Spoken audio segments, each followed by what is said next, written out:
तो हमारे भोजपुरी के जितने श्रोतागण हैं कृपया ध्यान से सुनिए इस बात को।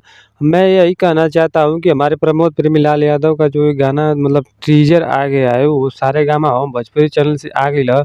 इ गनवा के नाम ही है कि जीजा जी रंगवा रगड़ देला मतलब जोन जीजा जी हवन उ रंग जौन ह कि रगड़ देना इहे मतलब गाना में बतावल जात ह।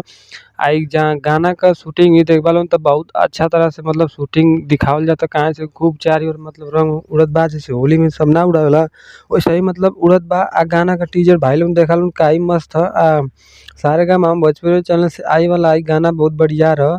आई प्रमोद प्रेमीलाल यादव का गाना तो तू तो जानते हो कि प्रमोद प्रेमीलाल यादव का गाना बहुत शानदार इसमें बाजत ह। होली में इनकर सबसे ज़्यादा गाना मतलब रिलीज हो गइल ह सबके मुकाबला में आज देखबा त इनका जोन होली गाना मतलब बहुते ज़्यादा मतलब गाना बजत है इस समय। इहो गाना मतलब आ गइल ह। रिलीज जब भी न तभी हो जाए इ तत्काले में आ जाई इ टीज़र मतलब रिलीज कइल गइल है गनवा क। वीडियो मतलब फुल वीडियो जोन बाकी 1-2 दिन शायद काल वेट करे के पड़ी सही मतलब मिल जाई। तब तक खातिर देखत रहिए लोग वेट करा लोग नौरी का।